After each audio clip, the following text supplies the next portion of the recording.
क्या हाल चाल? मस्त एकदम। तो वेव ऑप्टिक्स का लेक्चर नंबर 6 और आज हम पढ़ने जा रहे हैं यंग्स डबल स्लिट एक्सपेरिमेंट यानी YDSE का पार्ट 3। पार्ट 3 में आप YDSE का एक और एडवांस कॉन्सेप्ट पढ़ोगे जो कि है path difference produced by a glass slab. अब एक ग्लास स्लैब भी आ जाएगा YDSE के सेटअप में और इस ग्लास स्लैब की वजह से बनेगा पाथ डिफरेंस। अब क्योंकि ये एक एडवांस कॉन्सेप्ट है तो हम ये चाहेंगे कि आप बेसिक्स पढ़ कर आओ। तो आपको यंग्स डबल स्लिट एक्सपेरिमेंट का बेसिक्स क्लियर होना चाहिए। अगर आपने कोचिंग में अपनी किताब से पढ़ लिया है तो बहुत अच्छी बात है, अदरवाइज आप हमारा वीडियो देख सकते हैं वेव ऑप्टिक्स 04 YDSE फिजिक्स वाला। ये लिख के यूट्यूब पे सर्च कर दें, आपको मिल जाएगा वेव ऑप्टिक्स 04 YDSE फिजिक्स वाला। तकरीबन 2 घंटे का वीडियो है जिसमें YDSE की पूरी बेसिक्स क्लियर की है, सारी बातें, सारे फॉर्मूले, सारे डेरिवेशन, न्यूमेरिकल सब है। उसके बाद वेव ऑप्टिक्स के लेक्चर नंबर 5 में हमने YDSE के कुछ एडवांस कॉन्सेप्ट लिए और उसी तरह से वेव ऑप्टिक्स के लेक्चर नंबर 6 में भी हम एक एडवांस कॉन्सेप्ट लेके आए हैं, path difference produced by a glass slab. तो शुरू करें ये लेक्चर। तो जल्दी से कॉपी और पेन निकाल लो, नोट्स बनाना स्टार्ट करो। Yes, my name is Alak Pandey and this is your beautiful सा चैनल फिजिक्स वाला। तो हेडिंग लगाओ, path difference produced by a glass slab. Glass slab के आने से क्या डिफरेंस होगा? लिखा हुआ था पाथ डिफरेंस आ जाएगा। कैसे पाथ डिफरेंस आएगा? आओ देखते हैं कि कैसे पाथ डिफरेंस आता है ग्लास स्लैब से। हम यहाँ पे दो पैरेलल रेज लेंगे, ये रही रे नंबर 1 और ये रही रे नंबर 2। ठीक है, रे नंबर 1, रे नंबर 2। ठीक है, स्टार्टिंग में इनके बीच में कोई फेज डिफरेंस, कोई पाथ डिफरेंस कुछ नहीं है। ठीक है, अच्छा मान लेते हैं रे नंबर 2 पास कर रही है एक स्लैब से, जिस स्लैब की थिकनेस है T और इस स्लैब का रिफ्रैक्टिव इंडेक्स है म्यू और इस स्लैब में स्पीड ऑफ लाइट है v। भाई स्पीड ऑफ लाइट किसी भी मीडियम में अलग अलग होती है, तो इस मीडियम में स्लैब में स्पीड ऑफ लाइट v है और इसका रिफ्रैक्टिव इंडेक्स म्यू है। अच्छा, ये जो ऊपर वाली रे है ये किसी स्लैब से पास नहीं की, ये एयर में ही चल रही है, फिर भी हम यहाँ पे एक एयर कॉलम बना लेते हैं, है ना, कंपेयर करने के लिए उतनी ही थिकनेस का एक एयर कॉलम ले लेते हैं। देखते हैं एयर कॉलम में क्या होगा, देखते हैं स्लैब में क्या होगा। ये कुछ नहीं है, सिंपल वही पाथ है। ये एयर है, स्पीड ऑफ लाइट c है, इसकी थिकनेस भी t ले लो। ठीक है ना, ये कंपैरिजन के लिए बना दिया। ये वाली लाइट में कोई अंतर नहीं है, जैसे चल रही थी वैसे ही एयर में चल रही, क्योंकि ये अब एक t थिकनेस की ग्लास स्लैब से पास कर रही, तो हमने कहा ऊपर वाला क्या होगा इस टाइम, t थिकनेस के एयर कॉलम से पास कर रही थी। ठीक है ना। अच्छा, speed of light c, speed of light v। अच्छा, क्या हम रिफ्रैक्टिव इंडेक्स को ये लिख सकते हैं mu is equals to c by v? ये तो पढ़ चुके हो। ठीक है, बहुत बढ़िया। अब कहानी शुरू हुई कि यहां से दोनों रेस सेम आई। कैसे? स्लैब की वजह से पाथ डिफरेंस आने वाला है, path difference produced by a glass slab. कैसे आएगा? मान लो यहां पे कोई एक पॉइंट ले लें हम a और यहां पे हम कोई पॉइंट ले लें a डैश, तो क्या इनके बीच में कोई पाथ डिफरेंस या फेज डिफरेंस कुछ होगा? बिल्कुल नहीं होगा। स्टार्टिंग में कोई पाथ डिफरेंस, फेज डिफरेंस कुछ नहीं है। सेम मीडियम एयर में चल के आई है, यहाँ भी एयर है, यहाँ भी एयर है, अभी तो यहाँ से स्लैब आया है, सेम मीडियम में आए हैं, तो ये पॉइंट किस में होंगे? सेम फेज में होंगे। ठीक है, यहां से वेवलेट्स निकलना स्टार्ट हुई, यहां से भी वेवलेट्स निकलना स्टार्ट हुई। हाइजेंस प्रिंसिपल हमने पढ़ा है। हाइजेंस प्रिंसिपल कहता है यहां से वेवलेट्स, यहां से वेवलेट्स। ठीक है, एक बात बताओ, यहां से जो वेवलेट निकली उसको इस एंड तक पहुंचने में कितना टाइम लगेगा? यहां से जो वेवलेट निकली उसको यहां तक पहुंचने में कितना टाइम लगेगा? टाइम टेकन बाय, ऐसे लिख लेते हैं, लैंग्वेज लिखने की जरूरत ही नहीं है। हमें ये जानना है कि यहां से जो वेवलेट निकली ये यहां तक कब पहुंचेगी, तो इस टाइम को हम डेल्टा टी बोल देते हैं। यहां से यहां पहुंचने में टी और डेल्टा टी अलग है, टी थिकनेस के लिए यूज किया है, डेल्टा टी हमने टाइम के लिए यूज किया है। तो भाई ये जो वेवलेट चली ये किस स्पीड से चलेगी?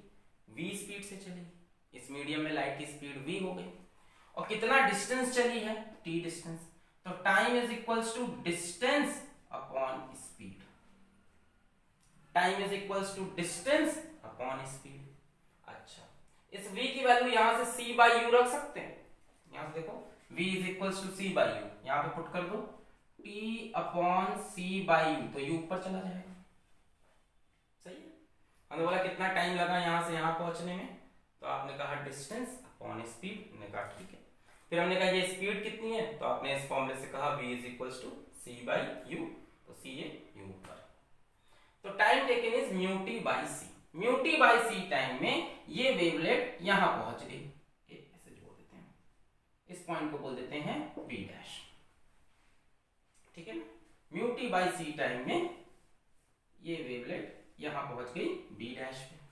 अच्छा, क्या ये वाली वेवलेट भी यहां पहुंची होगी उतने टाइम में, ये आगे निकल गई होगी, क्योंकि यहां पे स्पीड ऑफ लाइट ज्यादा है, स्पीड ऑफ लाइट एयर में मैक्सिमम होती है, तो ये वेवलेट कहां पहुंची ये निकालते हैं। ये वेवलेट कितना डिस्टेंस ट्रेवल की, distance is equals to speed into time, बोल सकते हैं। इस वेवलेट की स्पीड क्या है, c, कितने टाइम में देख रहे हैं आप, डेल्टा टी टाइम में, डेल्टा टी टाइम में ये वाली वेवलेट यहां पहुंची जो ये डैश से निकली थी, पर जो a से वेवलेट निकली है थोड़ा आगे जाएगी, क्योंकि यहाँ पे लाइट की स्पीड ज्यादा है, यहाँ पे लाइट की स्पीड कम हो गई, स्लो हो गई, ये थोड़ा आगे निकल जाएगी। तो देखते हैं कितना आगे निकली, c इंटू कितना टाइम लेना है, डेल्टा टी, उतने ही टाइम में, तो c इंटू डेल्टा टी क्या है, mu t by c, c cancel, कितना हो गया म्यू टी, यानी ये वेवलेट कितना डिस्टेंस ट्रेवल करेगी, म्यू टी डिस्टेंस ट्रेवल करेगी, और ये वेवलेट कितना ट्रेवल की है, सिर्फ t डिस्टेंस ट्रेवल की है। बात समझ में आ रही है। मैंने दो रेज ली, दोनों एयर में चल रही थी, दोनों पैरेलल थी, दोनों same phase, there is no path difference. ये स्ट्राइक की एक स्लैब से जिसकी रिफ्रैक्टिव इंडेक्स म्यू, जिसमें स्पीड ऑफ लाइट v और जिसकी थिकनेस t, और ये किसी से स्ट्राइक नहीं की, हमने एक एयर कॉलम बना दिया कंपेयर करने के लिए कि क्या चेंजेस होंगे। फिर हमने कहा कि यहां से एक वेवलेट निकली, यहां से एक वेवलेट निकली, दोनों सेम फेज में, अभी कोई पाथ डिफरेंस नहीं है।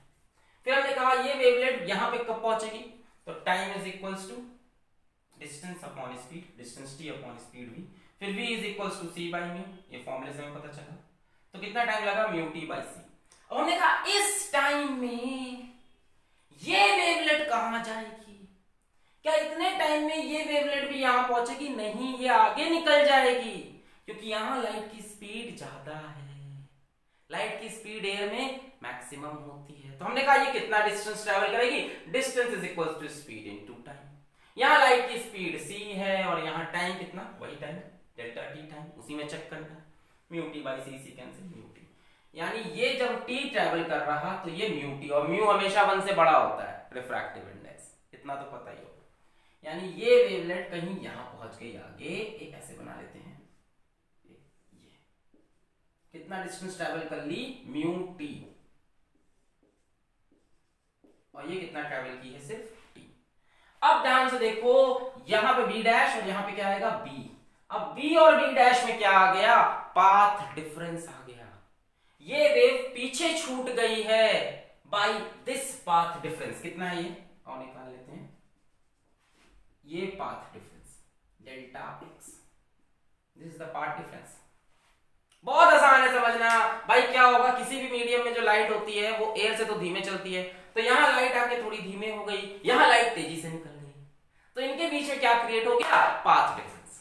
अब आसान लगा भाई, किसी भी मीडियम में डालोगे एयर या वैक्यूम के सिवा तो लाइट की स्पीड कम हो जाती है, तो यहाँ लाइट धीमी हो गई, यहाँ तेजी से निकल गई, तो इनके बीच में क्या आ गया, पाथ डिफरेंस। यहाँ पे a और a डैश किसमें थे, सेम फेज में, कोई पाथ डिफरेंस नहीं। ये वाली वेवलेट जब तक यहाँ पहुंची तब तक ये वाली वेवलेट यहाँ पहुंच गई, बस यही तो बता रहे थे, क्योंकि यहाँ लाइट की स्पीड ज्यादा है, यहाँ लाइट की स्पीड कम है। अब हमने कहा कितना पाथ डिफरेंस आया, क्या आप ये डेल्टा x निकाल सकते हो, ये कितना है म्यू टी, ये कितना है t, you can clearly calculate delta x will come out to be mu t minus t, ये कितना है म्यू t, ये कितना है t, delta x is mu t minus t, so delta x come out to be mu -1 × t। ये path difference आता है किसी ग्लास स्लैब की वजह से। इन दोनों में एक पाथ डिफरेंस आ गया μ-1 × t। थोड़ा और फील लेते हैं। सामने मान लो इक्वल डिस्टेंस पे एक स्क्रीन रखी है। इक्वल तो आपको लग रहा है, इक्वल थोड़ी ना है, दोनों की जब डिस्टेंस अलग अलग हो गया। हमने एक स्क्रीन खड़ी कर दी सामने, जो कि देखने में लग रहा है कि दोनों ही रे से इक्वल डिस्टेंस पे है, पर असलियत में नहीं है। देखने में लग रहा है कि ये 1 और 2 रे से इक्वल डिस्टेंस पे, पर ऐसा नहीं है। इस स्क्रीन तक पहुंचने के लिए इसको सिर्फ ये डिस्टेंस ट्रैवल करना है, जबकि इसी स्क्रीन में पहुंचने के लिए इसको ये पूरा डिस्टेंस ट्रैवल करना है। दोनों में से ज्यादा डिस्टेंस कौन ट्रैवल करेगा? रे 2। आप बोलोगे रे 2 travels extra distance of delta x. यानी आप जिस रे के रास्ते में, जिस वेव के रास्ते, रास्ते में स्लैब लगा दोगे, उसको डेल्टा एक्स डिस्टेंस ज्यादा ट्रैवल करना पड़ेगा किसी इक्वी डिस्टेंट पॉइंट पे पहुंचने के लिए। स्क्रीन का हर पॉइंट इन दोनों रे के लिए बराबर डिस्टेंस पे है। शुरुआत में देखो हर पॉइंट इन दोनों के लिए बराबर डिस्टेंस पे था। शुरू में सामने वाला पॉइंट तो था ही। हाँ ठीक है। ये क्या हुआ? ये रे जल्दी पहुंच गई, स्पीड ज्यादा है, ये रे धीमे धीमे पहुंची, तो इनके बीच में एक पाथ डिफरेंस आ गया डेल्टा एक्स। किसको ज्यादा चलना पड़ा? इसको। ये तो बी से डायरेक्टली यहां पहुंच गए, इनको बी डैश से यहां तक पहुंचना पड़ा, तो इसको ज्यादा डिस्टेंस चलना पड़ा delta x, where delta x is equals to μ-1 × t। ये था कंसेप्ट ग्लास स्लैब का। खत्म। अब तो YDSE आपको आता है, खत्म, धुआं कर देंगे।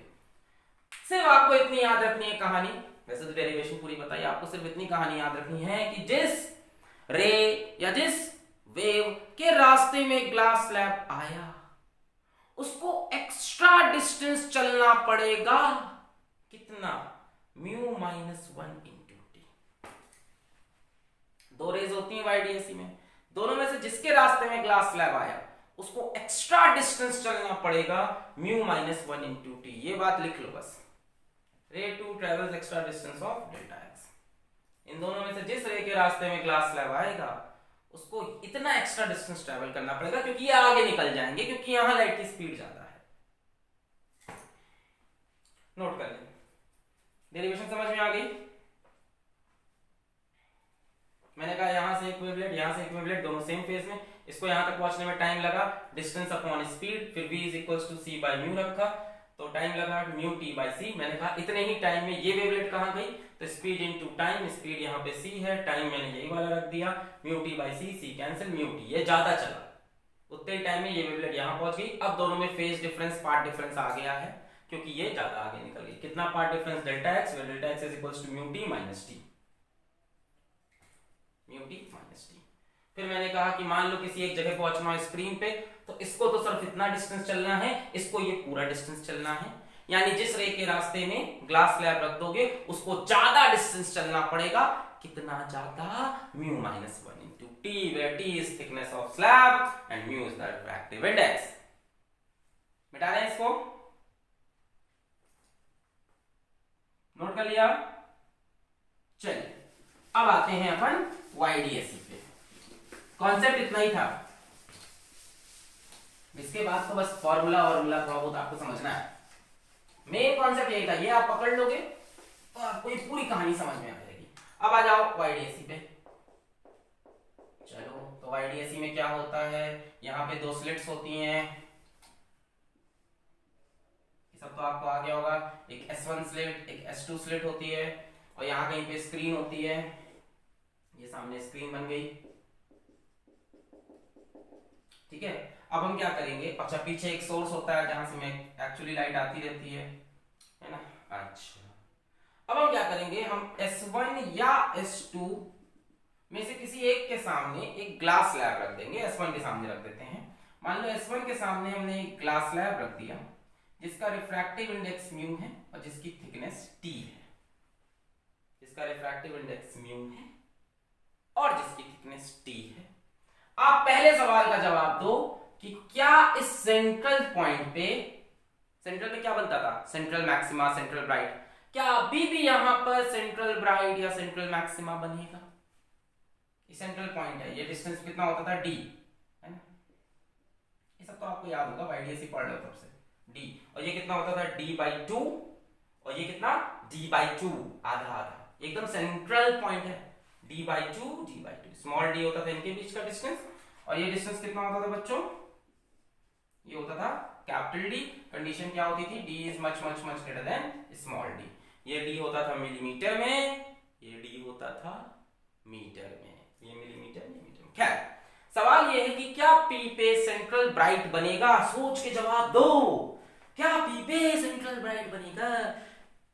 उड़ी बाबा। एक काम करते हैं, S1 से एक रे लाकर पी पे कनेक्ट करते हैं और S2 से भी एक रे लाकर पी पे कनेक्ट करते हैं। क्या ये दोनों रे बराबर डिस्टेंस चली हैं? भाई सेंट्रल ब्राइट की कंडीशन क्या होती है, सेंट्रल ब्राइट या सेंट्रल मैक्सिमा की कंडीशन क्या होती थी, याद करो, ये होती थी कि वहां पे पाथ डिफरेंस 0 हो। क्या यहां पे पाथ डिफरेंस 0 है? नहीं है। देखने में लग रहा कि दोनों रास्ते एकदम बराबर हैं, ज्योमेट्रिकली भी आपको ऐसा प्रूफ करोगे आएगा दोनों रास्ते बराबर, पर यहां पे रखा है ग्लास स्लैब, इसको यहां तक आने में डेल्टा एक्स डिस्टेंस ज्यादा ट्रेवल करना पड़ेगा। ये जो रे है इसको हम चलो फिर से रे 1, इसको रे 2, तो यहां पे क्या होगा, ray 1 travels extra distance delta x is equals to mu minus 1 into t. दोनों ने बराबर डिस्टेंस ट्रेवल नहीं किया है, इसने ट्रेवल किया है S2p, इसने ट्रेवल किया है S1p प्लस डेल्टा एक्स। दोनों का डिस्टेंस ट्रेवल बराबर। अच्छा S2p और S1p बराबर है, S2p और S1p बराबर है, ये बात तो सही है कि ये और ये ज्योमेट्रिकली बराबर है, पर ये इसकी वजह से इसकी पाथ पीछे चली गई होगी, धीमी पड़ गई होगी लाइट। तो यहां का वेवलेट कहीं यहां पहुंचा होगा, तब इसका वेवलेट यहां, तो ये जो खटाक से यहां पहुंच गए, इनको ज्यादा डिस्टेंस चलना पड़ा, कितना ज्यादा, mu minus 1 into. So since delta x is not equal to 0, यहां पे पार्ट डिफरेंस 0 नहीं है, इन दोनों में पार्ट डिफरेंस बन गया है, कितना पार्ट डिफरेंस बन गया है, म्यू माइनस 1 इंटू टी। अंदर साइड लिख लेते हैं, कितना पार्ट डिफरेंस बन गया है पी पॉइंट पे, delta x is equals to mu minus 1 into t, and this is not equal to 0, hence there will be no central bright over here. वाह वाह वाह वाह वाह, ग्लास स्लैब लगाने पे यहाँ पे कोई ब्राइट, सेंट्रल ब्राइट तो तब मिलेगा ना जब दोनों का पार्ट डिफरेंस 0 हो। यहाँ 0 कहाँ है, यहाँ तो इसने ज्यादा रास्ता चला है, पाथ में डिफरेंस है, ये पार्ट डिफरेंस है, तो सर सेंट्रल ब्राइट कहाँ गया? अब सोचो, मैं हिंट देता हूं, या तो सेंट्रल ब्राइट कहीं ऊपर चला गया या तो नीचे, सोचो आराम से। सेंट्रल ब्राइट की कंडीशन क्या है, सेंट्रल मैक्सिमा कंडीशन है delta x is equals to 0, दोनों की पाथ बराबर होनी चाहिए। देखने में तो लग रहा है बराबर है, पर इसकी वजह से इसकी पाथ बढ़ गई है, तो किसी तरह से हमको ये पाथ भी बढ़ानी होगी। स्लैब तो हटा नहीं सकते भाई, स्लैब तो रखी दी है, हम किसी तरह से इसकी पाथ भी बढ़ानी होगी, हमारे पास यही ऑप्शन है भाई, इसका रास्ता तो बढ़ा ही हुआ, इसकी रास्ते भी बढ़ाना होगा। तो बताओ पॉइंट को हम इस तरफ लें या इस तरफ लें, सोचो कहां पे डेल्टा एक्स 0 हो सकता है। अगर यहां लोगे तो ये कम डिस्टेंस ट्रेवल करेगा, ये ज्यादा डिस्टेंस ट्रेवल करेगा ज्योमेट्रिकली, साथ में पार्ट डिफरेंस की वजह से ये और ज्यादा ट्रेवल करेगा, डेल्टा एक्स 0 नहीं हो सकता। अगर यहां लोगे तो ये ज्यादा डिस्टेंस ट्रेवल करेगा, ये कम डिस्टेंस ट्रेवल करेगा ज्योमेट्रिकली, पर ये थोड़ा सा और ज्यादा कर लेगा बिकॉज ऑफ दिस, यानी दोनों बैलेंस हो सकते हैं। इस तरफ बैलेंसिंग हो सकती है क्योंकि इस तरफ इसको ज्यादा डिस्टेंस ट्रेवल करना पड़ेगा, इसका एक्स्ट्रा डिस्टेंस इसके एक्स्ट्रा डिस्टेंस के बराबर कर देंगे। क्या बोल रहे समझ में नहीं आ रहा। अरे जब यहाँ पे पॉइंट P ले लें, मान लो यहाँ पे हम पॉइंट P ले लें, ठीक है, P डैश बोल देते हैं, मान लो यहाँ से कितना ऊपर है, लेट अस से y डिस्टेंस ऊपर ले लिया, y लेते थे ना, सेंट्रल पॉइंट से मान लो हमने y डिस्टेंस ऊपर ले लिया P डैश। और जोड़ो S2P S1P। अब ध्यान से देखो, क्या अब दोनों की पाथ बराबर हो सकती है? बिल्कुल हो सकती है, बिल्कुल हो सकती है, क्योंकि अब दोनों ज्योमेट्रिकली बराबर नहीं है। इसने ज्यादा डिस्टेंस ट्रेवल किया ज्योमेट्रिकली, इसने ज्यादा ट्रेवल किया बिकॉज ऑफ स्लैब। याद करो बच्चों, याद करो बच्चों, अगर मैं इसको भी जोड़ दूं और इस एंगल को थीटा बोल दूं, यहां से हम क्या गिराएंगे? एक परपेंडिकुलर। ये पार्ट डिफरेंस कितना हो जाएगा? d sin theta. इस वाले ने जो एक्स्ट्रा डिस्टेंस ट्रेवल किया वो है d sin थीटा, और इसने जो एक्स्ट्रा डिस्टेंस ट्रेवल किया वो है म्यू माइनस 1 इंटू टी। बाकी यहां से और यहां से तो दोनों का रास्ता बराबर है, यानी अब चांसेस है p डैश पे डेल्टा x जीरो होने की। At p dash delta x can be zero if extra path by 1 is equals to extra path by 2। बहुत सिंपल सी बात बोली मैंने कि यहां पे डेल्टा x जीरो हो सकता है अगर एक्स्ट्रा पाथ जो इसने ट्रेवल की वो इसकी एक्स्ट्रा पाथ के बराबर हो जाए। बात मेरी समझ में नहीं आई? पहले मैंने कहा कि यहां पे क्या डेल्टा x जीरो हो सकता है? नहीं, क्योंकि ये ज्यादा डिस्टेंस ट्रेवल करके आया, क्योंकि ये ज्यादा डिस्टेंस ट्रेवल करके आया। तो मैंने कहा सेंट्रल ब्राइट गया कहां?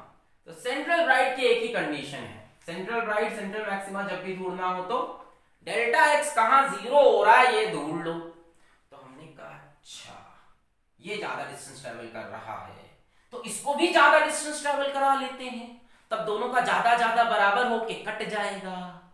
तो हमने कहा कि पॉइंट थोड़ा ऊपर उठा लो। भैया नीचे उठाते तो ये कम ही डिस्टेंस ट्रेवल करता, ये ज्योमेट्रिकली भी ज्यादा, स्लैब की वजह भी ज्यादा, तब डेल्टा x जीरो नहीं। ऊपर चांसेस हैं। अब देखो जब इसको और इसको जोड़ा तो इस वाले ने क्या एक्स्ट्रा डिस्टेंस ट्रेवल किया? ये।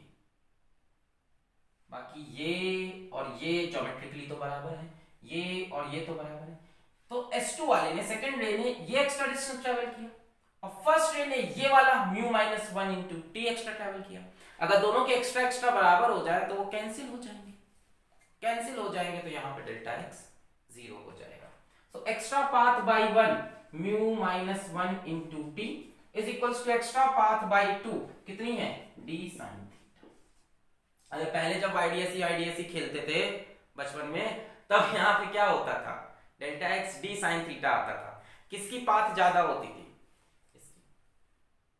जब हम पहले खेलते थे बचपन में तो S2p is greater than S1p लिखते थे। किस वजह से ग्रेटर होता था? d sin थीटा से। अब हमने कहा इसी d sin थीटा को ये मैनेज कर ले जाएगा, कोई पार्ट डिफरेंस आएगा नहीं। पहले हम यही कहते थे कि यहाँ पे ब्राइट मान लेते हैं और हम बोलते थे path difference d sin theta. तो ये d sin थीटा बनाना तो चाह रहा कि चलो हम दोनों में हम ज्यादा है d sin थीटा। इसने कहा कैसे? हम भी तो ज्यादा हैं, हम भी तो धीमे आएंगे। ये कितना ज्यादा है? Mu minus 1 into T. अगर दोनों का ज्यादा ज्यादा बराबर हो जाए तो दोनों बराबर डिस्टेंस ट्रेवल करेंगे। अब यहां से यू कैन से इसको इस तरह से लिख लें d sin theta is equals to mu minus 1 into t. फिर आपको कुछ assumptions अगर याद हो कि हम बोलते थे कि पूरे YDSE में sin थीटा क्या होता था? स्मॉल होता था। तो हम बोलते थे sin theta is nearly equal to tan theta. तो यहाँ पे हम लिखेंगे mu minus 1 into t is equals to d tan theta. इस कहानी से क्या आप tan थीटा निकाल सकते हो? ध्यान से देखो, ये एंगल थीटा होता था, tan थीटा इस एंगल से देखो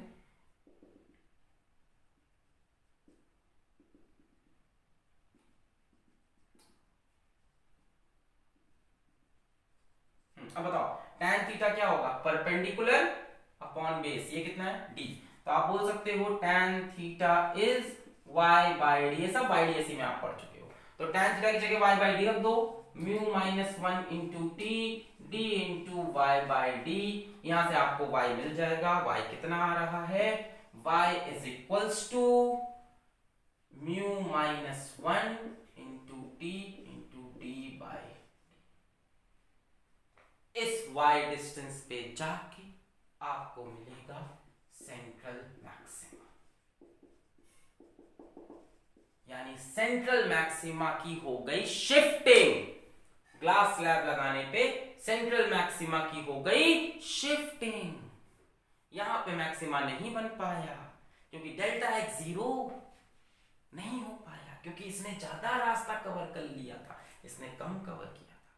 तो हमने कहा ऐसा पॉइंट ढूंढो जहां ये भी ज्यादा ट्रेवल करे और ये तो अंदर ही अंदर ज्यादा ट्रेवल कर रहा है, तो इसके ज्यादा पाथ को इसका ज्यादा पाथ मार दे। तो हमने कहा म्यू माइनस 1 इंटू टी, ये इनका extra distance, D sine theta इनका एक्स्ट्रा डिस्टेंस, दोनों एक दूसरे को मार देंगे, डेल्टा एक्स 0। फिर हमने कहा sine theta is nearly equal to tan theta, ये पूरे YDSE में हमने खेल खेला है, थीटा को स्मॉल मानते हैं, साइन थीटा स्मॉल हो जाता है। फिर हमने कहा tan थीटा की वैल्यू कितनी होती है, perpendicular upon base y by d, तो tan y by d रखा। फिर y is equals to mu minus 1 into T into D by d. यहां पे मिला सेंट्रल मैक्सिमा, तो सेंट्रल मैक्सिमा की हो गई शिफ्टिंग। कितनी शिफ्टिंग हुई, mu minus 1 t into D by t. Note करें, फिर आगे बताते हैं फर्स्ट ब्राइट कहां है, सेकंड ब्राइट कहां है, फर्स्ट डार्क कहां है, वही बताते हैं। इतना नोट करें, छाप लिया, बस यही कॉन्सेप्ट था इसमें। नोट कर लें पॉज करके, 1 2 3 4 5 नोट कर लिया, मिटा दें, ओके बहुत बढ़िया, आपको समझ में आया। सेंट्रल मैक्सिमम कंडीशन जहां पे डेल्टा एक्स 0 हो, बीच में नहीं हो पाया, ऊपर हो गया, ठीक है। अब बात करते हैं थोड़ी और, कहानी के अंदर चलते हैं। तो हमें ये समझ में आया कि central maxima shifts by mu minus 1 into T into D by D, mu minus 1 into T into D capital D by small D in the direction of slit having slab। उस तरफ शिफ्ट हुआ, उस तरफ shift हुआ जिस तरफ की slit के पास स्लैब है। अगर यही स्लैब नीचे रख देता तो ये नीचे की तरफ शिफ्ट हो जाता, शिफ्टिंग हो गई और कुछ नहीं हुआ, सेंट्रल ब्राइट यहां चला गया। इसी तरह से फर्स्ट ब्राइट देखोगे वो इसके ऊपर होगा, तो फर्स्ट ब्राइट कितना शिफ्ट हुआ, इतना ही। अब यहां से इंटरफेरेंस पैटर्न स्टार्ट होगा, बस यही डिफरेंस है, बस यही है, सेंट्रल ब्राइट शिफ्ट हो गया। अब यहां से इंटरफेरेंस पैटर्न स्टार्ट होगा, इसके ऊपर फर्स्ट डार्क, उसके ऊपर फर्स्ट ब्राइट, उसके ऊपर सेकंड डार्क, उसके ऊपर यहां पे क्या होगा, इसके ऊपर बोलो, इसके ऊपर फर्स्ट डार्क, उसके ऊपर फर्स्ट ब्राइट, उसके ऊपर सेकंड डार्क, उसके ऊपर first bright and so on. So each maxima यानी ब्राइट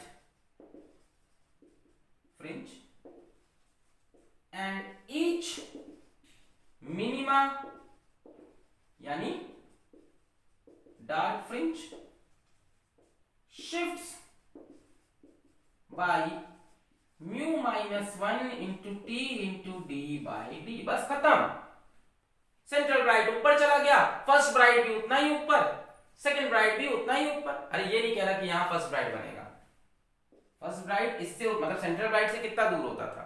जैसे पहले हम क्या बोलते थे, y फर्स्ट ब्राइट क्या बोलते थे, d लैम्डा बाई डी, ये होता था ना bright, d lambda by D, 2d lambda by D, 3d।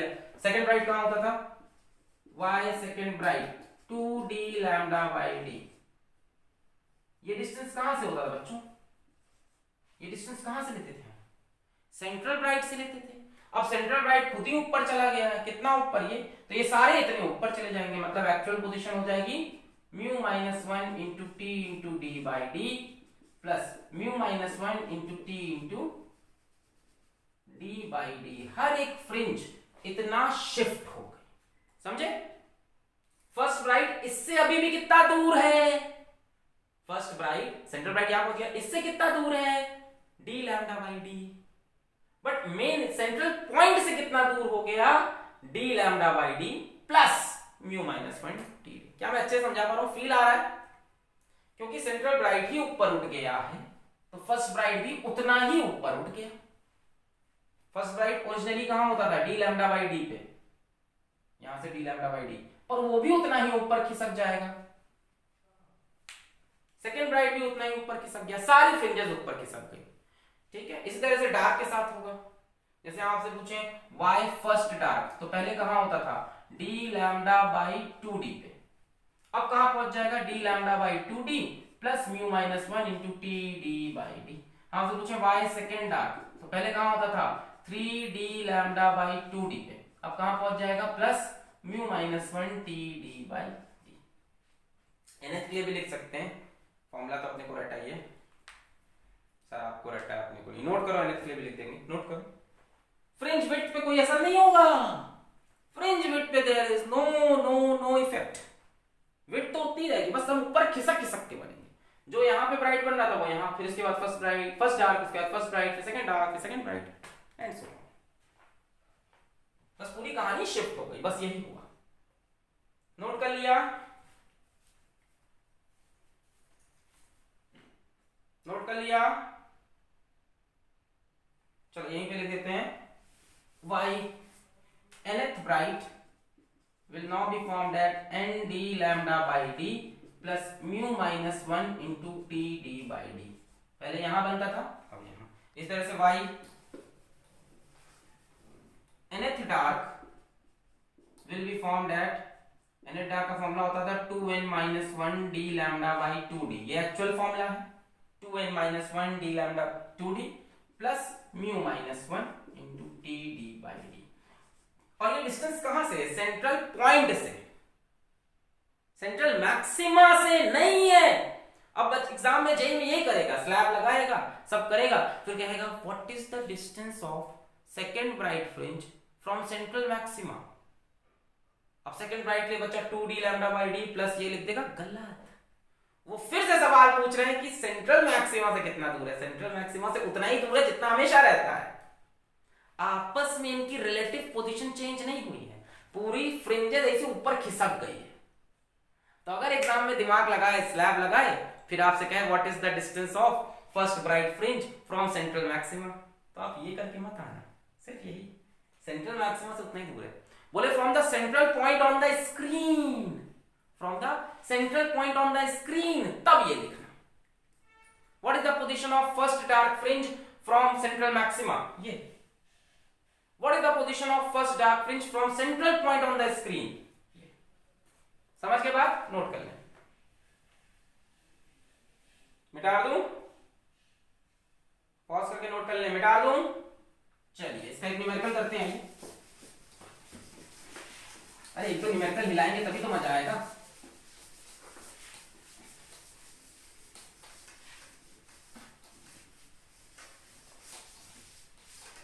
Question in YDSE find the thickness of a glass slab, thickness of a glass slab mu is equals to 1.5 which should be kept in front of upper slit, in front of upper slit S1, ये खुद ही बोल दे रहे हैं कि S1 upper है S2 lower है, ठीक है, upper slit S1 so that the central maxima is formed at a place where fifth bright fringe was lying earlier, earlier बोले तो before inserting slab। जो वेवलेंथ ऑफ लाइट यूज हुई है वो है 5000 एंगस्ट्रॉम। ट्राई करें, ट्राई करें। इन YDSE find that, option दे दूं, ऑप्शन चाहिए A B C D, option है आपके 10 माइक्रोमीटर, 5 माइक्रोमीटर, 1 माइक्रोमीटर, 0.5 माइक्रोमीटर। एक ऐसा ग्लास स्लैब बताइए, उसकी थिकनेस बताइए, रिफ्रैक्टिव इंडेक्स दे रखी है, जो अपर स्लिट के सामने रखने पर सेंट्रल मैक्सिमा को ऐसी जगह पर बनाए, सेंट्रल मैक्सिमा शिफ्ट होता है, ऐसी जगह बनाए जहां पहले फिफ्थ ब्राइट फ्रिंज बनती थी, बिना स्लैब को इंसर्ट किए जहां पहले फिफ्थ ब्राइट फ्रिंज बनती थी वहीं पे सेंट्रल मैक्सिमा पहुंच जाए, और लैम्डा दे रखा है। सॉल्व करें, चार में से क्या ऑप्शन आ रहा है बताएं, पॉज करके ट्राई करें जरूर से, 5 तक गिनूंगा मैं, 1 2 3 4 5, पॉज किया, ट्राई किया, बहुत मजा आया। आओ देखो, तो हमें पता है कि यहां ग्लास स्लैब लगाने से सेंट्रल मैक्सिमा यहां नहीं मिलेगा, सेंट्रल मैक्सिमा कहीं ऊपर मिलेगा, इस जगह पर कितने डिस्टेंस पे, y डिस्टेंस पे शिफ्ट हो जाएगा। कितना शिफ्ट होगा, सेंट्रल मैक्सिमा कहां मिलेगा, y is equals to mu minus 1 TD/d, इतना शिफ्ट होगा, यहां मिलेगा। अब ये क्या बोल रहे हैं, so that the central maxima is formed at a place where fifth bright fringe was lying earlier, यानी सेंट्रल मैक्सिमा जहां पे पहुंचा, यहां पे पहले क्या बन रहा था, फिफ्थ ब्राइट फ्रिंज, मतलब this should be equal to y5b, ऐसे समझो, बिफोर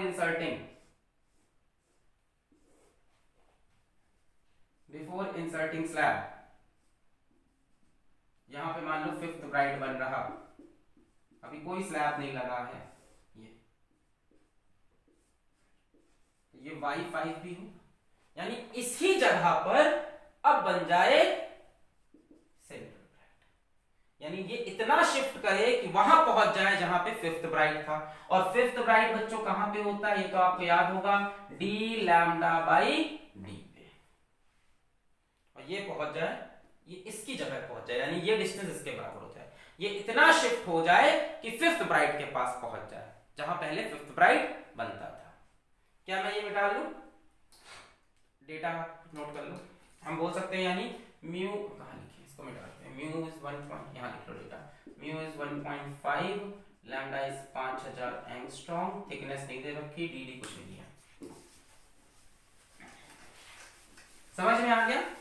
सेंट्रल ब्राइट हमने कहा कि शिफ्ट होता है mu minus 1 t into d/d, और ये कह रहे हैं इतना शिफ्ट हो कि 5b के पास पहुंच जाए जहां पहले 5b था, पहले 5b इतनी ऊपर था, यानी ये कह रहे हैं mu minus 1 into TD/d is equals to 5d λ/d, बोलो सही है, यहां से d d d d cancel हो गया, म्यू की value 1.5 minus 1 into t is equals to 5 into lambda है 5000 एंगस्ट्रॉम, एंगस्ट्रॉम इज 10 की पावर माइनस 10 मीटर, ये हो जाएगा 0.5, बोलो सही कर रहे हैं, ये हो जाएगा 0.5 into T into 5 into 5 into 10 to the power minus 7 बोल सकते हैं, है ना, 3 इधर से कैंसिल, यहाँ से पॉइंट हटाओ, यहाँ पे एक 10 लगाओ, 5 से 5 कैंसिल, ये 10 उधर जाएगा, 10 की पावर माइनस 6 हो जाएगी, so thickness is equals to 5 into 10 to the power minus 6 metres, क्योंकि हमने लैम्डा को मीटर्स में रखा है, लैम्डा को मीटर्स में, देखो एंगस्ट्रॉम को मीटर्स में कन्वर्ट किया, 10 की पावर माइनस 10, फिर हमने कहा 5 10 की पावर माइनस 7, 0.55 by 10, ये 5 5 कैंसिल, 10 उधर जाएगा तो मल्टीप्लाई होगा 10 की पावर माइनस 6, 10 की पावर माइनस 6 को हम माइक्रो बोलते हैं, तो 5 micrometre, option B is correct. इतनी थिकनेस का स्लैब होना चाहिए, क्लियर है, बहुत बढ़िया। चलिए एक और कॉन्सेप्ट बताते हैं इसमें, एक और छोटा सा कॉन्सेप्ट है, आसान सा है, वो है नंबर ऑफ फ्रिंजेस शिफ्टेड, कितनी फ्रिंजेस शिफ्ट हो गई, समझो सेंट्रल ब्राइट उठ के ऊपर गया तो कितनी फ्रिंज अपने साथ ऊपर ले गया, कितनी ब्राइट और कितनी डार्क फ्रिंज उसके साथ ऊपर चली गई, ये पता करना है। जैसे मान लो ये कहानी है,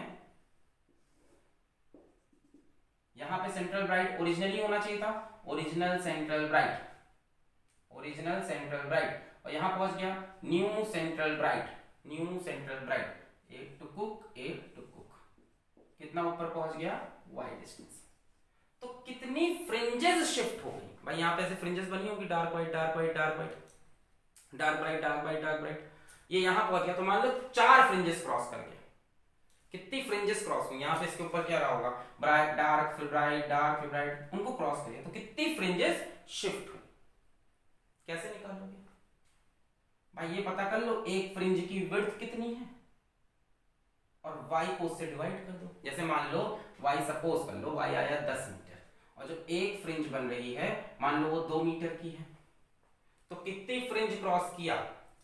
5। समझ में आ गया? तो number of fringes shifted is equals to shift of central maxima divided by fringe width. बहुत सिंपल है। हमसे पूछ रहा कितनी फ्रिंजेस शिफ्ट कर गई, कितनी फ्रिंजेस को क्रॉस कर गया, कितनी फ्रिंजेस ऊपर खिसक गई। तो हमने कहा देख लो कितना डिस्टेंस है और एक फ्रिंज की विड्थ कितनी है, तो इसको इससे डिवाइड कर दो। 5 फ्रिंज ये क्रॉस किया होगा यानी 5 फ्रिंज ऊपर खिसक गई। तो शिफ्ट कितना होता है? Mu minus 1 into T into D by D. और फ्रिंज विड्थ बच्चों कितनी होती थी? डी लैम्डा बाई डी, ये होती थी फ्रिंज विड्थ। डी चाहे डार्क हो चाहे ब्राइट हो, D lambda by D. D से डी मरेगा, डी से डी मरेगा, so it will come out to be mu minus 1 into t बटे lambda. Number of fringes shifted mu minus 1 into t बटे lambda. ठीक है? मैं तो एग्जाम में कहूंगा ये फॉर्मूला याद रखने की जरूरत नहीं है, फिर कैसे करेंगे सर? एकदम कॉमन तरह से आप पहले निकालना कि सेंट्रल ब्राइट कितना ऊपर गया, फिर अपना फ्रिंज विड्थ देख लेना और सेंट्रल ब्राइट जितना ऊपर गया उससे फ्रिंज विड्थ को डिवाइड कर देना। ये फॉर्मूला याद करने की कोई जरूरत नहीं है। मान लो एग्जाम में नहीं याद रहा तो क्या करेंगे सर? कॉन्सेप्ट रात है, माफ करना है, इधर निकल जाता हूं। कॉन्सेप्ट याद रखेंगे। कॉन्सेप्ट ये है कि ये जितना ऊपर खिसका होगा उतने के अंदर जितनी फ्रिंजेस आ जाए। तो ये y निकालने का तरीका तो आपको पता ही है, mu minus 1 T D D by mu minus 1 T D by D. उसके अंदर कितनी फ्रिंजेस आएगी फ्रिंज विड्थ से डिवाइड कर दो, ये आ रहा है mu minus 1 T by lambda. सवाल करेंगे इस पे? सवाल करेंगे? चलो इसी में एक सवाल ले लेते हैं। Mu minus 1 T by lambda, इसी में एक सवाल ले लो।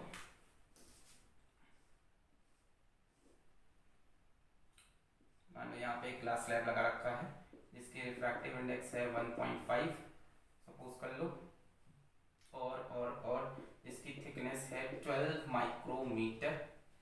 यहाँ पे S1, यहाँ पे S2, ये जो लाइट्स हैं सोर्स है, इससे जो वेवलेंथ निकल रही है lambda that is 6000 angstrom. Find the number of fringes shifted. Original central bright, new central bright. Find the number of fringes shifted.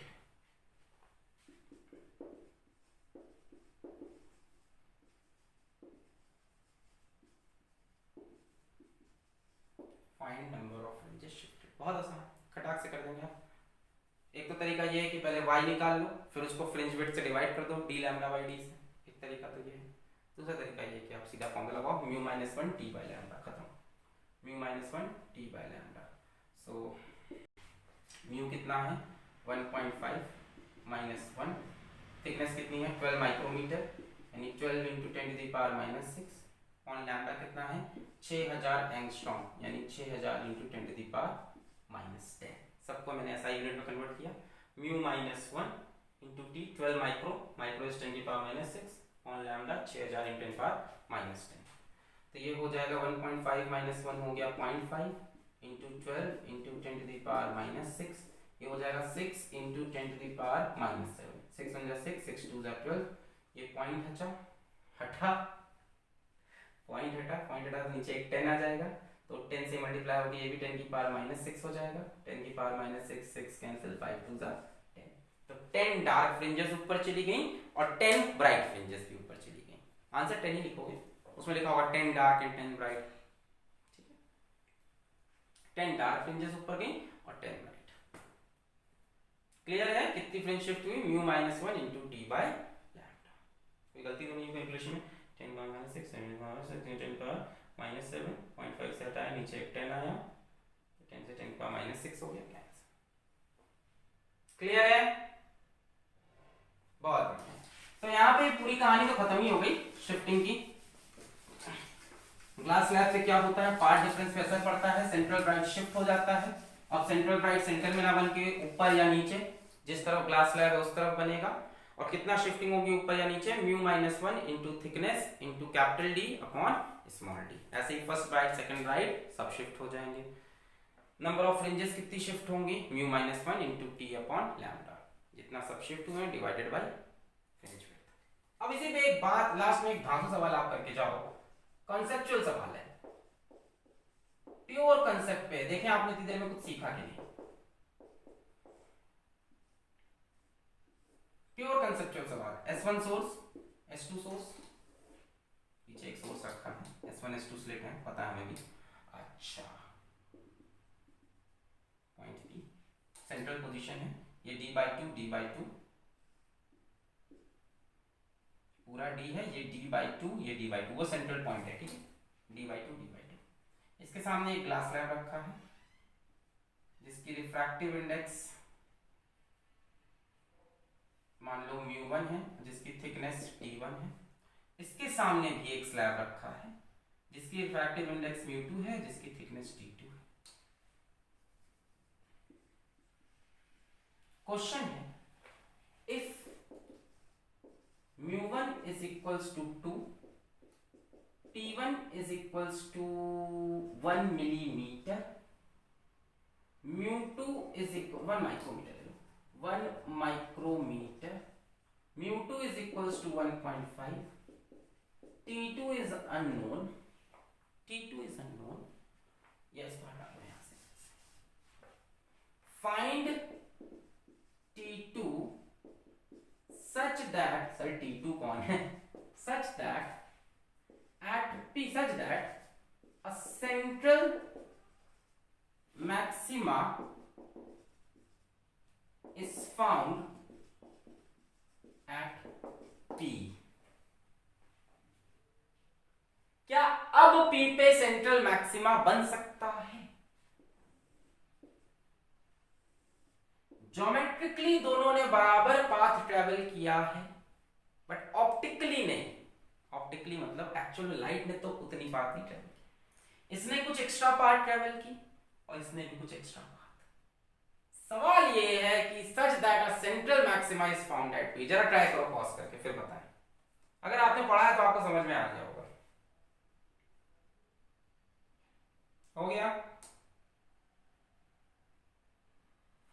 चल यहां पे हमें बनाना है सेंट्रल मैक्सिमा। सेंट्रल मैक्सिमा की क्या कंडीशन है, एक ही कंडीशन है कि यहां पे डेल्टा x 0 हो, इनके बीच में कोई पाथ डिफरेंस ना हो। रे 1 कितनी पाथ कवर करेगी, रे 1 की बात करूं तो एक तो S1P कवर करेगी प्लस एक एक्स्ट्रा डिस्टेंस ट्रेवल करेगी μ1 माइनस 1 इंटू t1। रे 2 कितना पाथ ट्रेवल करेगी, एक तो वो ज्योमेट्रिकली S2P कवर करेगी प्लस एक extra distance μ2 minus 1 into t2। हमें पता है ज्योमेट्रिकली S1P S2P बराबर है, तो ये तो कट ही जाएंगे। यहां अगर पाथ डिफरेंस 0 चाहिए तो ये और ये बराबर होनी चाहिए। So we can say S1P plus μ1 minus 1 into t1 is equals to S2P plus μ2 minus 1 into t2। S1P S2P cut गए, condition is μ1 minus 1 into t1 is equals to μ2 minus 1 into t2। बड़ा आसान था, आप सोच सकते थे इसने जो एक्स्ट्रा डिस्टेंस ट्रेवल किया, इसका भी जो एक्स्ट्रा डिस्टेंस ट्रेवल हुआ, अगर दोनों का एक्स्ट्रा डिस्टेंस बराबर है तो दोनों का नेट डिस्टेंस सेम हो गया। ज्योमेट्रिकली तो दोनों बराबर चल ही रहे थे, ये कुछ ज्यादा चला ये भी उतना ही ज्यादा चला, लास्ट में पार्ट डिफरेंस ही खत्म। μ1 की वैल्यू पुट कर दो वहां से, 2 माइनस 1, थिकनेस है 1 micrometre, 1 micrometre, μ2 is 1.5 minus 1, thickness is t2, 2 minus 1 is 1, so ये 1 micrometre is equals to 0.5 into t2।